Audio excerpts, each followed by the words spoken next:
On today's show, we're talking about what I missed in last week's Battlefield Portal video. EA had an earnings call. The new Battlefield 2042 short film Exodus is about to go live. And we've got an exclusive interview with an on-location reporter who's got the scoop on this no-patch story. So stick around. This is going to be fun.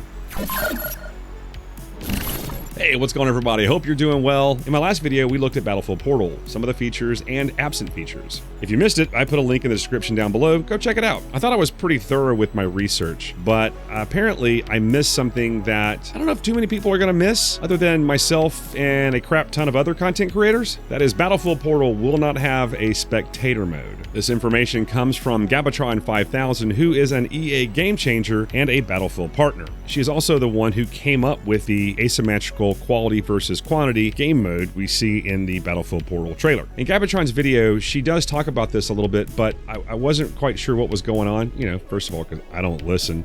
And second of all, just to make sure I was getting things right. So I reached out for clarification and she was gracious enough to respond to me. She states that the marketing information was for Portal, and it stated there's no spectator mode. The subsequent materials didn't say anything about it. So she contacted Senior Director at Ripple Effect Studios, and they confirmed it. For the average player, I'm not sure if this is going to be a deal breaker. However, for some content creators, including myself, this is a huge letdown, especially those who enjoy capturing those epic snapshots we love to see online. Now, I'm not sure if this means that we're not going to get it in the base game, but it kind of sounds like it, actually. I think the enormous appeal with Portal was capturing those soldiers and iconic locations, but not having a spectator mode in Battlefield 2042. I don't get it. I really don't understand it. I don't know what DICE was thinking when they decided to do this. There has been some kind of spectator mode that I know of since Battlefield 3. I'm curious if sales are good and demand is high, will DICE implement something that's not already in the game? Maybe they got something to go in its place, like a replay mode, maybe? I know that wouldn't work for people trying to call a game in the competitive game space. I get that. But now that you don't have that option, you've just eliminated somebody's potential ability to express themselves, their livelihood, maybe. I don't know. I don't know who does that, but I bet you there's somebody out there that does that every now and then. A replay mode would be a great step in the right direction. It just wouldn't work, like I said, for some people, because it would allow players to learn from their past activities. I know Fortnite used to do stuff like this all the time. Call of Duty did this. And it would also maybe aid those who are trying to catch cheaters. You know, a replay mode might work for them. Maybe, maybe not. I still think spectator mode would be better, because in that situation, you could actually follow them into another game, or you could figure out if they're going into a game. So maybe not. That may not work out for people who are trying to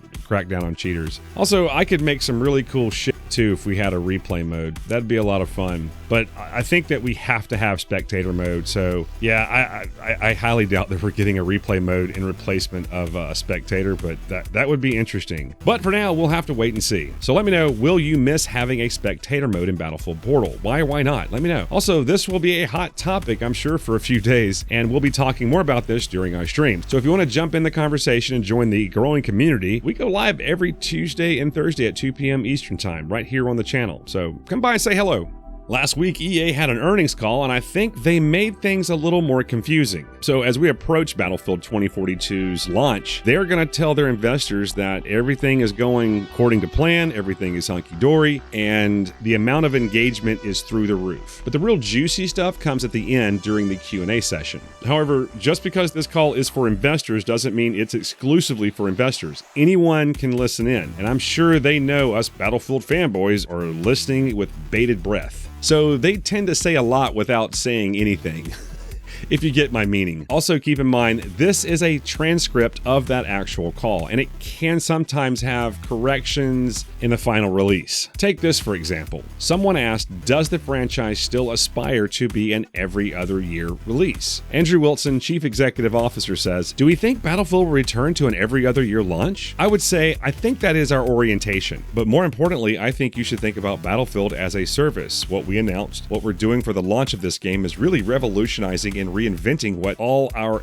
epic scale warfare is in context of gameplay. In addition to that, we've heard us announce Battlefield Portal, which really starts to lean into user-generated content and will drive deep long-term engagement in the game. And while we've announced Hazard Zone, we didn't disclose a lot about what's going on there, and you'll hear more about that in the coming months. You should understand that this really forms the foundation for what we believe the future of live service around Battlefield is, which over time will include a mobile launch, will include some free-to-anchor components, and really change the nature of what happens from launch to launch. While an every other year launch probably makes sense as we think about it today, we're really focused on 365-day engagement in the franchise at a platform level across any device that consumers want to play on. So you're saying, Here's another one. Question, you mentioned that you're not updating your unit sale estimates for the title, so I wanted to hear your thoughts regarding in-app purchases with an upcoming title. Blake Jorgensen, this is the Chief Financial Officer. Yeah, I would say that don't take our comments on not updating the guidance on Battlefield in any way as a negative.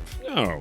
Of course not. It is, we ultimately expose the world to Battlefield later than we normally do. Normally, we do it through early June, E3, or maybe even earlier than that, and we did it in early July. Yeah, you did. So we're trying to make sure we pace our disclosure about what's in the game to people and then measure our demand off of that. But we're feeling very, very positive about it, and we wouldn't have raised our full year guidance if we didn't feel that was a potential for us. I think it's an upside for the company long term during the year. You're going to hear a lot more over the next couple of months about Battlefield live service, in-game monetization, and so forth. I can't tell you all that now. Trust that the team is working very hard on this, and they have some very unique ideas about what we can continue to do. As Andrew just said, to create this long-term interaction with our consumers versus simply selling a game this year. And we want to build a long-term relationship as we have with Battlefielders for a long time. Portal is a perfect example of how that works, and you'll see more of that and more detail about that over the next couple of months. So yeah, my big takeaway there is that they're definitely leaning hard on Battlefield Portal, and that's a good thing, because there's no telling what kind of content this community can come up with if they're given the opportunity. I mean, could you imagine getting updated World War II content in Battlefield Portal? Or hell, more maps from Battlefield Bad Company 2. Battlefield 2042 only having a 2-year life cycle really doesn't make a lot of sense to me. I've got to say, before the first trailer dropped, I was under the impression that this one might actually get service for at least, 3 to 5 years. But now I really don't see that happening. So what do you guys think? Let me know in the comments down below. Last week we were notified that there would be a Battlefield 2042 short film releasing on their YouTube channel called Exodus. Leading up to this would be short stories each day called Journey of the Nopats, following journalist Kayvan Becker.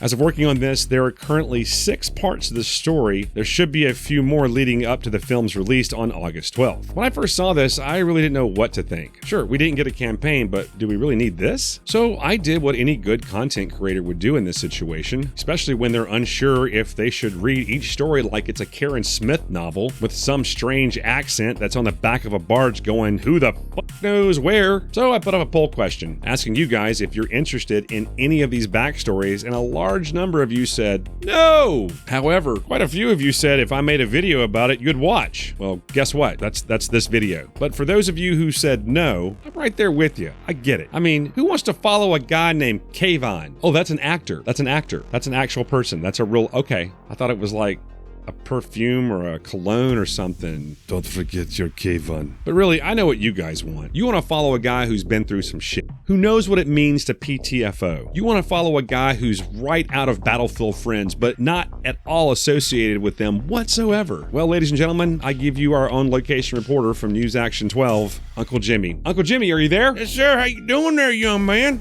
I'm over 40. Get the fuck out. Whoa. It's a family show, Uncle Jimmy. Family show. Oh, my bad. Now, Uncle Jimmy, you're in Qatar following these non-patrioted... No Pats. Okay, no Pats. Sounds like they're big fans of Bill Belichick. Who? Never mind. So tell me, Uncle Jimmy, how did this all get started for you? Yeah, well, it all began about a year ago when I was surfing darknet browsing in my hometown of Doha, back when it was still inhabited by people. You mean Doha? I thought you were from New Orleans. Okay, well, yeah, okay. As a journalist, I became keenly interested in those armed no-pats, trying to find contact within the ranks of these stateless soldiers. Finally, at 3:28 a.m. It's oddly specific. It is, isn't it? An anonymous source DM'd me claiming he was the most wanted man alive, the commander of the largest contingent of no-pat forces, known simply to the world as Oz. Oh, that was that HBO show, right, Oz? Yeah, I think it was pretty good. I think it won an Emmy or something. Yeah. I've gotten such messages before, but it was never the real Oz. Some came from the government agents waging anti-no-pat campaigns. One guy even accused me of being Oz, hiding in plain sight. Can you believe that? That's some crazy stuff right there. This was different, Jake. If for no other reason than the chat ended with me needing to flee the country as the Qatar police broke down my door for aiding a terrorist. Can you believe that? It would be the only time in my life I ever welcomed an approaching sandstorm. Them sandstorms are nuts, man. I tell you what, it gets everywhere. It's gritty. It gets in everything. By the 40s, sand had become to Doha what water was to Venice. After years of fighting the encroaching desert, only those who couldn't afford to leave remained under the massive LED skyline, still relentlessly promoting luxury handbags and Viagra. I don't think that's there. Sure, whatever. There's no. Sure it does. No. It's right here in the script. No. Now, Qatar had thrived in the 30s thanks to skyrocketing oil prices. The country invested heavily in combating desertification, hoping to copy Egypt's success. For a time, it seemed they might tame nature. Then the oil ran out, famines, failed responses to them, and government protests all accompanied the sand monsoons. Soon there were military police everywhere, ready to arrest anyone that risked Qatar becoming the next patriotic flashpoint. My browser had the wrong search history. Okay, and I think we're gonna leave it there. Wait, what? Oh, whoa, there's more now. No, Come on I now. think we're good, Uncle Jimmy. We're fine, thank you. Yeah, I know. Hey, I thought I got like 2 more paragraphs and 4 more stories. I know. Yeah, we're out of time, Uncle Jimmy. Oh, we're come out of on, time. man. We're out of time. I just got We're out going. of time. Thank you, Uncle Jimmy. Whatever. Everybody, Uncle Jimmy. Oh, don't forget to hit the like button. Okay, that was fun. Please let me know if you want more from our on-location reporter, Uncle Jimmy. Just let me know in the comments down below. Well, that's our show, folks. I hope you enjoyed it. If you liked the video, hit the like button. If you didn't like the video, hit the dislike button and subscribe. All right, well, as always, thank you guys so much for hanging out and watching. I really do appreciate it. And until next time, bye for now.